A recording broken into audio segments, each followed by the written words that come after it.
this video, we'll play with core stability and balance, a shorter version of the class that I was teaching on Thursday nights. And I'd like to also play with crow pose. So we will warm up the areas that we will need for that. So core, of course, and the definition of core, like the actual definition of core is innermost or most essential. So a couple of definitions anyways. So innermost, of course, in the body, we think of this area of the pelvis, and also most essential can also be that area, also the breath. So we will play with breath. Let's begin with that. So on your inhale, reach for the ceiling, take a stretch, and on your exhale, pull in and round your back, make fists. Inhale and widen or open, stretch out. Exhale and pull in. So if you rock forward with your pelvis, then you can get more arch as you inhale. If you rock back, you can get more round. Your knees will even lift.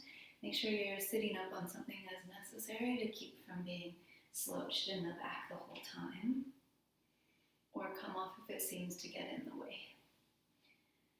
And then imagine you're reaching out to pull in what you need. So when you inhale, you're receiving what you need.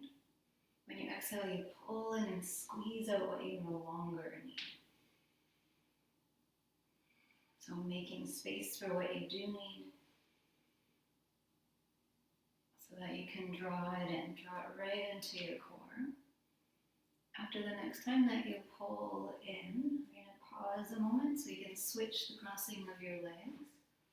And then go again. Inhale and reach way up. Exhale and pull in. So if you start to push down with your feet a little more, you can pick up your knees. Imagine that you're pulling every part of you in towards the center of you, or more towards the center of of course, some parts will go past that. How much can you expand with the inhale? How much can you squeeze on the exhale?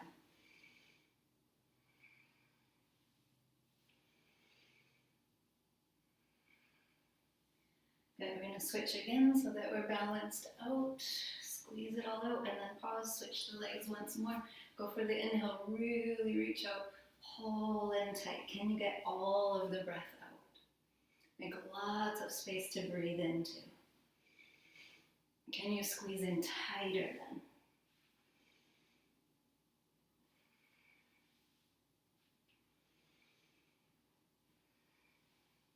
Next time you reach up, let's end it with a release.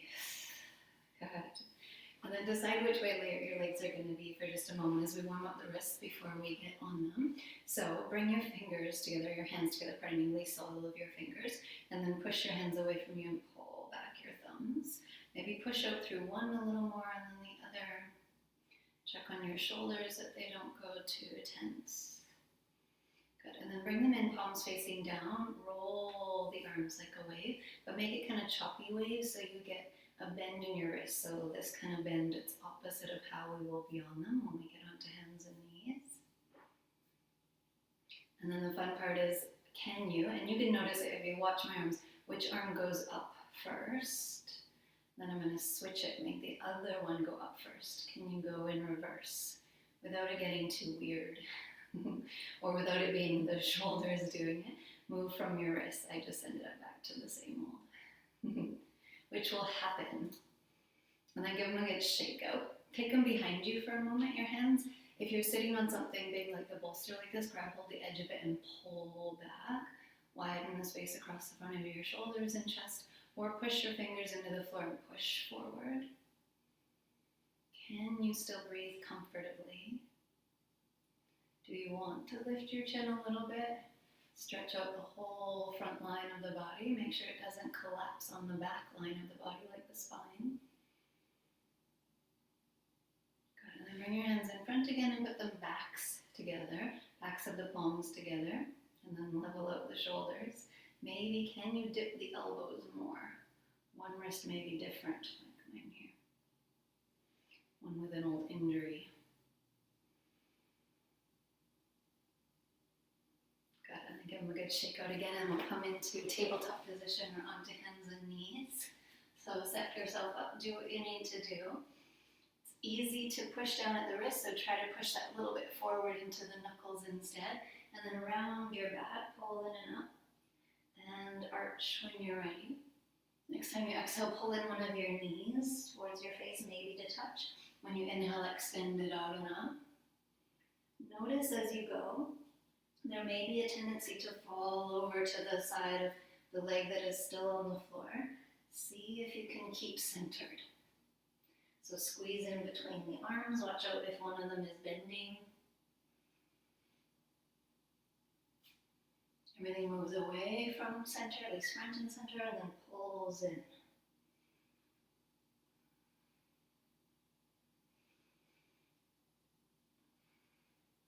Next time you extend, we'll end there, so then you can just land the knee. Maybe flip one hand upside down, give it that opposite stretch. Watch out for a shruggy shoulder. And then of course flip the other one upside down. Good, and then when you're ready, pull in round your back again. Arch as you inhale, activate back muscles, and then get belly muscles on, pull the knee up and in. And inhale to extend out. Again, check if you can stay centered. So there's a bit of squeeze in towards middle between right and left. Like between arms, between legs.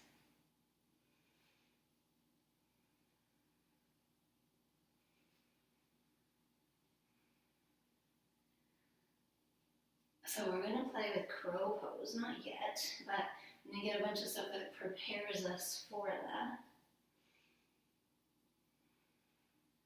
Next time you extend, you can land on the floor. This time take a child's pose break, and if you want to give the stretch to your wrists, similar, the opposite stretch again, you can flip them upside down like so, your palms. Line up your elbows over top of your wrists. Your hands might end up wider than your mat, so your wrists are right underneath elbows. Instead of in, go for where you get the full bend. Maybe rock a little bit, or release, let out a breath. And then make a little stretch out of it. Reach out, grab with your fingers, into your mat, and then tug your shoulders back.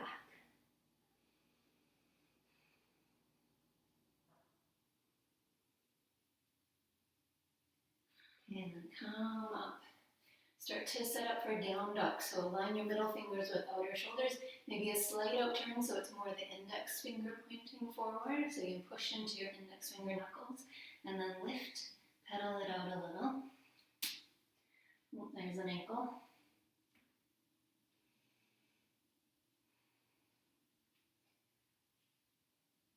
And then come forward to plank. Check on wrist, don't let them get too heavy. So coming into core a little more, can you stay steady, like flat across the back of the hips, I'll say, and come down onto one forearm. So take your time, and then come down on the other forearm. You can always lower your knees, or pick them up. Now whatever arm, came down first, make it come up first. So step that hand back, and then pick up on the other. So it rocked a little bit. So now the other arm first. Bring that one down on elbow, and then the other down on the elbow. Lower to knees if need be. Watch out for shruggy shoulders. Watch out for your neck. And then again, pull in towards core, towards center. Lift up onto one hand, then the other, and go back to down dog. Give it a little wag or a walk.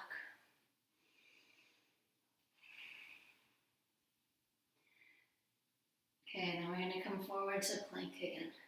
This time, keep going forward, bend your elbows, lower down for chaturanga. Go all the way if you want to go cobra. Stay up if you're going upward dog. Come back to a little chaturanga, maybe on knees, and lift all the way back to dog. Go child's pose if you need to, or if you want to fix clothes. So we're going to head into our forearm plank in a moment. What do you need to go there? So I say our forearm plank, as in the core stability class, sometimes doing it for a minute or 2 minutes. I don't have something to time, so we're just going to hang out in it. So when you're ready, come down on your forearms and lengthen out either to be on your knees or to be up on your toes. Spread your fingers so you have lots of surface area, grab in with them. Push down with your feet to lift up a bit. Push down with your arms, lift your chest. Neutralize your neck as best you can. You can start to hear the tremor. You probably more so feel the tremor, perhaps. Can you push the top of your head forward and the heels back?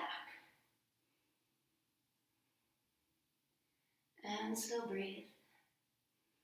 You can always come down on knees. You can always come down all the way.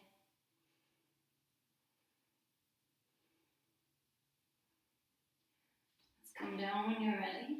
Take the elbows, the forearms a little more forward. Pull into a stretch like Sphinx. Use your feet back there to tug back the other way. Stretch out. Can you lift the chest more? Shoulders back and wide. Watch out for leading with the chin. Pull right from sternum. So like you're going to drag your arms back. You're going to drag your feet forward so that you're pulling traction. And then come down and take a rest when you're ready. Maybe rock the hips a little or flop your heels wide to release any clench that may have come in the middle.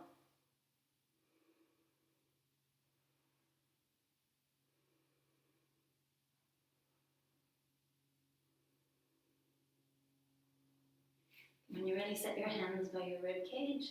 Lift up, go back, down dog or child's pose, you decide. Check on wrist. Can we stay heavier on knuckles? And then however you want to come down to a seated position, maybe you do a little play there. Come into a boat pose when you're ready. So watch out for rolling back onto your sacrum. Try to sit forward towards the sit bones and then pick up your feet when you're ready. I'm going to play with this again to prep for crow. So extend out some and then pull in. If you can hover, the arms do, or use them to help you a little bit. But feel for a pulling in, kind of like when we were sitting and we reached out and then pulled in. So you could if you want to.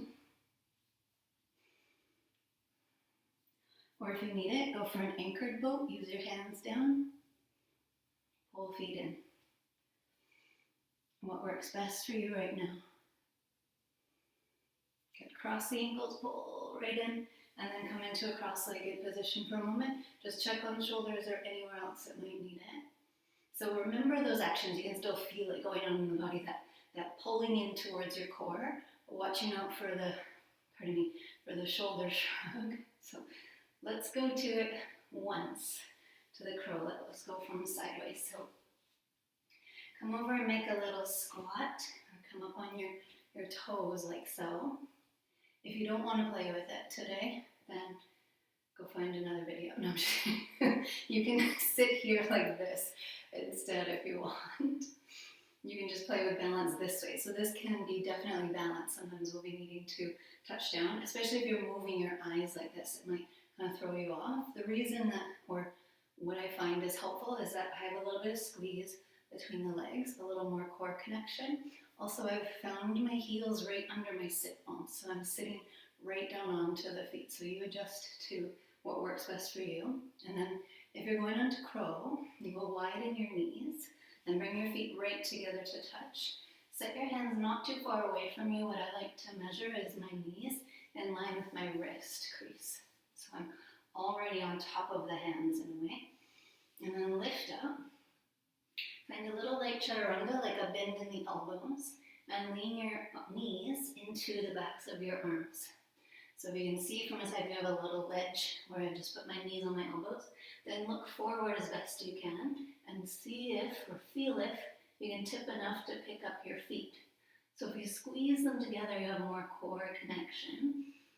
Kind of like when we were on hands and knees and lifting one leg at a time, there was a hug between the arms. So you're doing that, plus between the legs, so you're connecting up to inner thighs, connecting to the inner line of the body, we would say.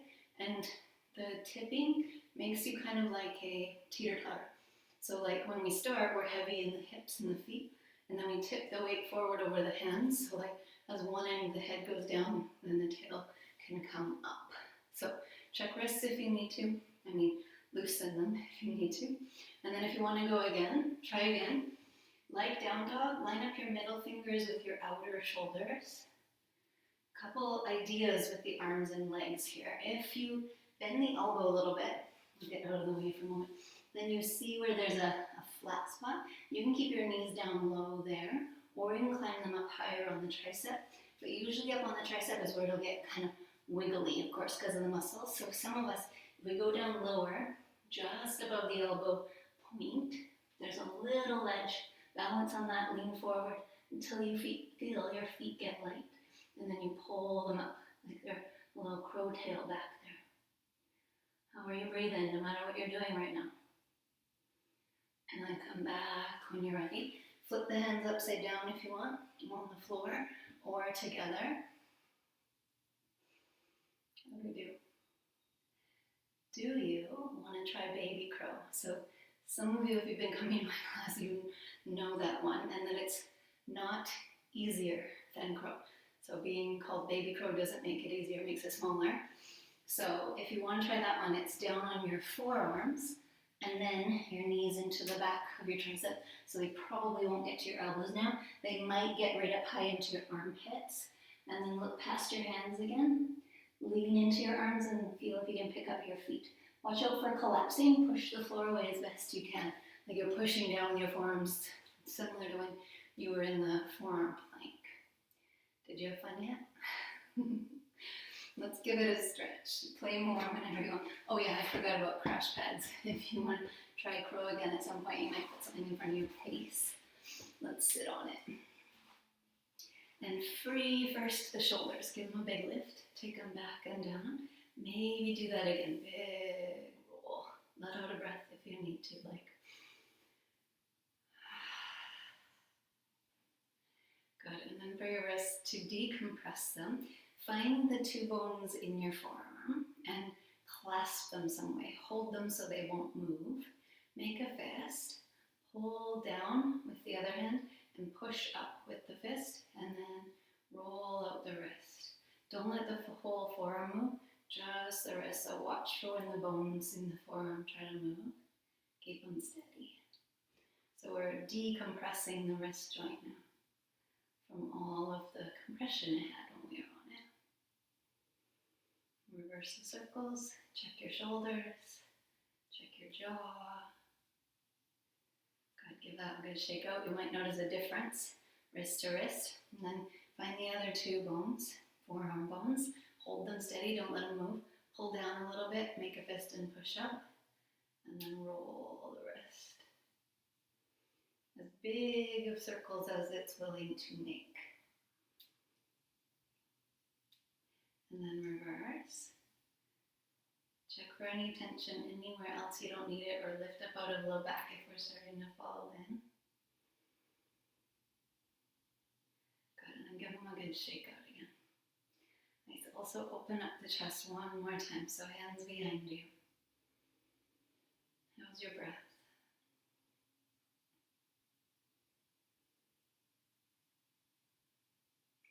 What is core to you? What is most essential and innermost? Changes sometimes. I would say it's always breath, always most essential. It's always innermost. It's always deep inside. What else for you right now?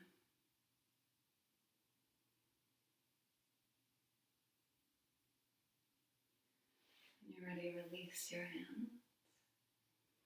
And might I say, set an intention for the rest of your day or week or what have you that collects what is core to you. What is innermost and what is most essential?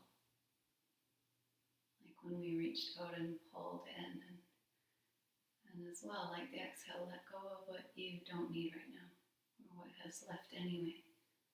Free it, release it, draw what is most essential. And thank you so much for sharing your time.